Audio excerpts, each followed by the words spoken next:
Hi hello friends, ഞാനിന്ന് നിങ്ങളെ കൊണ്ടുപോകുന്നത് എൻ്റെ മനോഹരമായ പൂന്തോപ്പിലേക്കാണ് ഗൈസ്. വലിയ ബിൽഡപ്പ് കൊടുത്തതേ ഉള്ളൂ. നമുക്ക് നമ്മുടെ മുറ്റത്ത് നിൽക്കുന്ന കുഞ്ഞു കുറച്ച് നല്ല ഭംഗിയുള്ള കുറച്ച് പൂക്കളുടെ കളക്ഷനുണ്ട്.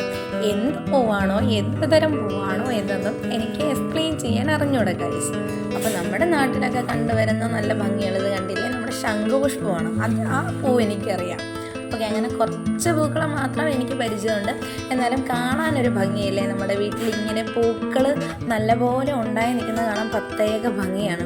എൻ്റെ കുട്ടികൾ പറിച്ചെടുത്താലും ഞാനതിനെ വഴക്ക് പറയാറുണ്ട്. കാര്യം എനിക്ക് ചെടിയിൽ പൂ ഇങ്ങനെ വിരിഞ്ഞ് നിൽക്കണ കാണാൻ ഭയങ്കര ഇഷ്ടമാണ് ഗൈസ്.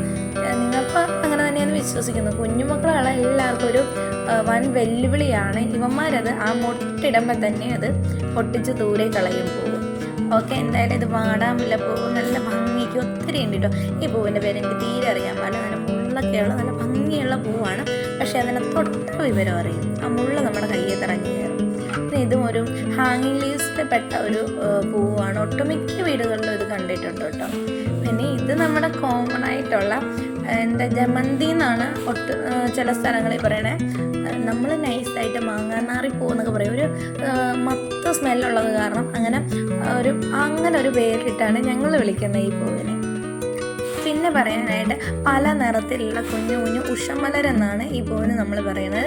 നിങ്ങളുടെ നാട്ടിൽ എന്താണെന്നൊന്ന് കമൻ്റ് അടിക്കാവോ ഗൈസ്. അപ്പോൾ പല കളറുണ്ട് കേട്ടോ. നമുക്ക് പീച്ച് കളറുണ്ട്, പിങ്ക് കളറുണ്ട്, വൈറ്റ് ഉണ്ട്, റെഡ് ഉണ്ട്. അങ്ങനെ വെറൈറ്റി കളേഴ്സിൽ കുറച്ചുണ്ട്. പിന്നെ നമുക്കത് മുട്ടിട്ട് നിൽക്കുന്ന സീനിയ, അത് പൂവിട്ടിട്ടില്ല. ഇത് പൂവിട്ടാൽ നല്ല ഭംഗിയാട്ടോ. പൂവിടാൻ തുടങ്ങിയാൽ ഡെയിലി 1-2 പൂക്കൾ ഇട്ട് തരും. അപ്പോൾ എന്തായാലും ഒന്ന് പോയിട്ട് അത് വീണ്ടും തഴച്ച് വന്നതാട്ടോ. പിന്നെ ഇത് നമുക്ക് പരിചയപ്പെടുത്തേണ്ട കാര്യമില്ല. നമ്മുടെ ചെമ്പരത്തി, അത് വെറൈറ്റി ആയിട്ടുള്ളൊരു ചെമ്പരത്തി ആട്ടോ. കണ്ടില്ലേ, മിക്ക വീടുകളിലും ഉണ്ടാവും. പിന്നെ നമ്മുടെ കോഴിവാലൻ, അത് സാധാരണ അതൊരു മജന്ത കളറിലാണ്, നല്ല തിക്കായിട്ടുണ്ടാവണം. ഇത് റെഡിഷ് കളറിൽ ഉണ്ടായിട്ടുള്ളൊരു സാധനം. നൈസാണ്, കാണാൻ നല്ല ഭംഗിയുണ്ട്. പിന്നെ നമ്മുടെ മന്ദാരം, ഇങ്ങു നിന്നും പറന്നകന്നൊരു കുഞ്ഞു മന്ദാരമേ. അങ്ങനെ എൻ്റെ വീട്ടിലുണ്ട് ആ കുഞ്ഞു മന്ദാരം. നൈസല്ലേ കാണാനൊക്കെ.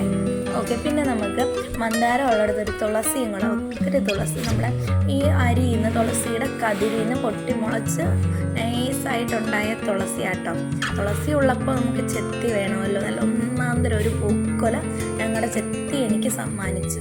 നല്ല ഭംഗിയില്ലേ ഗൈസ്, നല്ല കളറാണ്.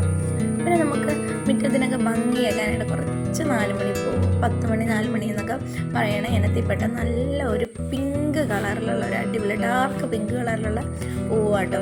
നൈസായിട്ടൊരു യെല്ലോ കളറും ഉണ്ട്. അപ്പം നല്ല ഭംഗിയുള്ളൊരു പൂവാണ്. പിന്നെ ഇതെന്താണെന്ന് എനിക്ക് അറിഞ്ഞൂടെ. ഈ കളക്ഷൻ എന്ന് പറഞ്ഞാൽ എൻ്റെ വീട്ടിൽ നിന്ന് വെച്ച പൂവാട്ടോ. അത് ഞാൻ വീഡിയോയിലേക്ക് ആഡ് ചെയ്തതാട്ടോ. അപ്പോൾ ഇത്രയൊക്കെ തന്നെ ഉള്ളൂ നമ്മുടെ പൂവിൻ്റെ കളക്ഷൻ. പിന്നെ നമ്മുടെ മുല്ലയുണ്ട്. മുല്ല മുട്ടയിട്ട് അതിൻ്റെ നടുക്കായിട്ട് റോസാപ്പൂവും കൂടെ വിരിഞ്ഞ് നിൽപ്പുണ്ട്. അപ്പോൾ ഈ കുഞ്ഞു വീഡിയോ എല്ലാവർക്കും ഇഷ്ടപ്പെടുന്ന കരുതുന്നു. നമ്മുടെ വീഡിയോ കണ്ട് ഇഷ്ടപ്പെട്ടാൽ ലൈക്ക് അടിക്കാൻ മറക്കല്ലേ, കമൻ്റ് അടിക്കുക, സബ്സ്ക്രൈബ് ചെയ്യുക, നമ്മുടെ ബെൽ ബട്ടനൊക്കെ നെക്കി പൊട്ടിച്ചേക്കണം കേട്ടോ. അപ്പോൾ ടാറ്റാ.